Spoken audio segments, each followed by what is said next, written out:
સમાચાર સામે આવી રહ્યા છે। રાજકોટમાં દાદા દાદીના મિલકત માટે તેમને ત્રાસ આપવામાં આવી રહ્યો હોવાની ઘટના સામે આવી રહી છે।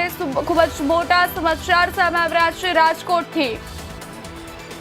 રાજકોટમાં દાદા દાદીની મિલકત માટે તેમને ત્રાસ આપવામાં આવતો હોવાની ઘટના સામે આવી રહી છે। તેમને હિંચકા પરથી પાડવું, તેલ પરથી તેમને લપસાવવા વગેરે જેવી કરતૂતો કરવામાં આવતી હતી, જેની સૌથી મોટી ઘટના પ્રકાશમાં આવી છે। જણાવી દે, રાજકોટમાં મિલકતમાં ભાગ માટે દાદા દાદીને ત્રાસ, હિંચકેથી પાડવા અને તેલ ઢોળી લપસાવવાના પ્રયાસનો આરોપ છે। પુત્રવધુ કિન્નરીબેન અને 2 પૌત્રી સામે ફરિયાદ કરવામાં આવી। પુષ્પાબેન જોશીએ તાલુકા પોલીસમાં નોંધાવી ફરિયાદ।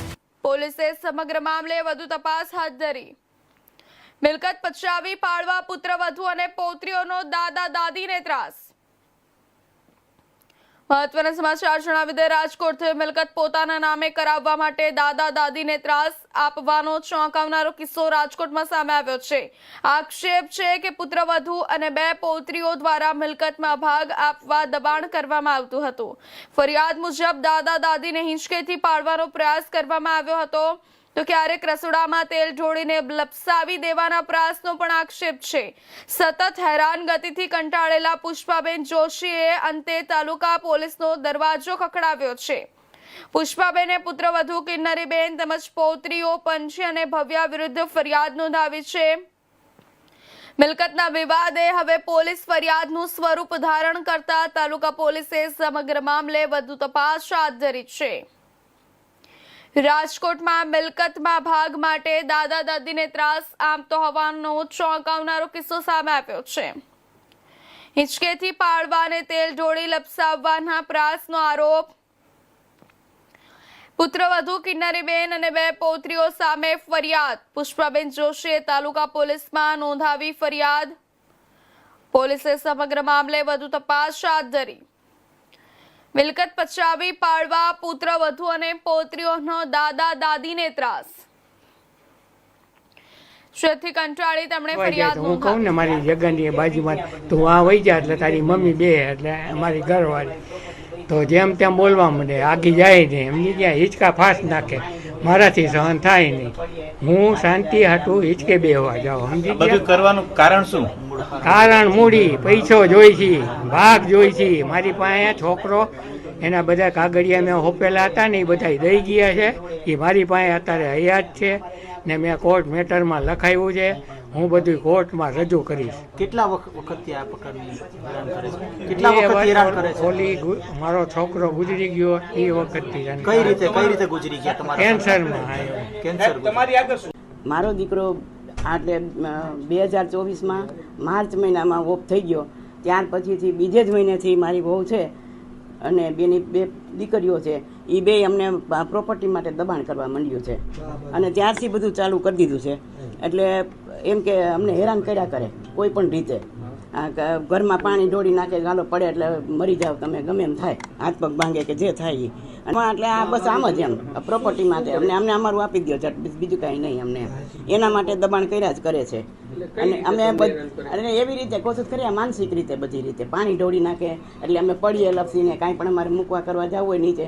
બધી જગ્યાએ અત્યારે ડોમેસ્ટિક આપણે કેસ કર્યો છે, પછી કલેક્ટરમાં ગયા છીએ, પછી લોક અદાલતમાં ગયા છીએ, પણ ક્યાંય માનતી નથી। અહીંયા બેસાડીને સમજણ કરાવી કે ભાઈ શાંતિ રાખો તો બધું થઈ રહેશે, પણ વ્યવસ્થિત થશે એમ।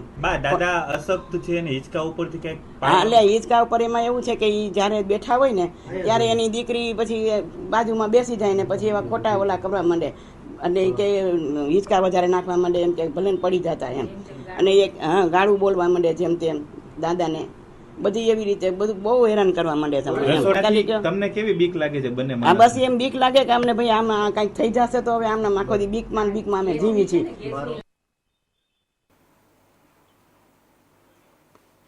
આ સમાચાર પર વધુ વિગતવાર માહિતી આપવા માટે આપણી સાથે રાજકોટથી સંવાદદાતા જોડાઈ ચૂક્યા છે પ્રતિક લીંબાણી। પ્રતિક, આ સમગ્ર મામલો વધુ વિગતવાર જણાવશો।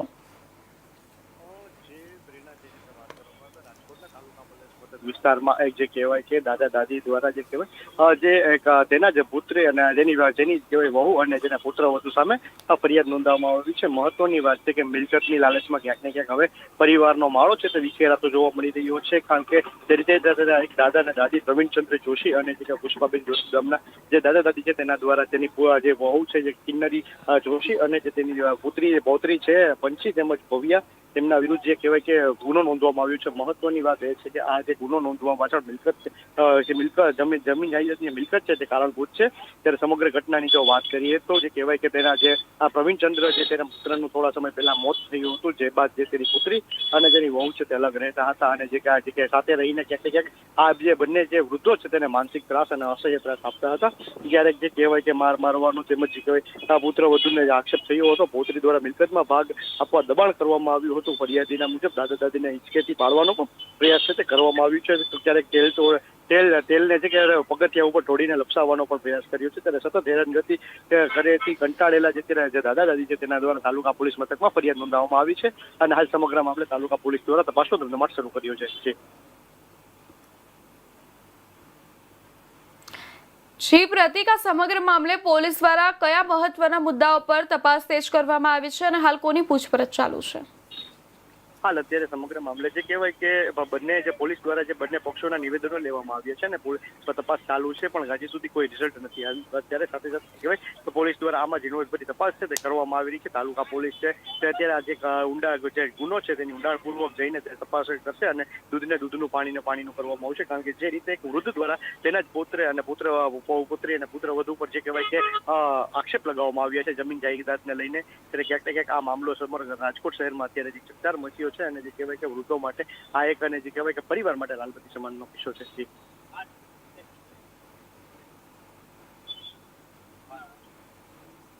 જી પ્રતિક.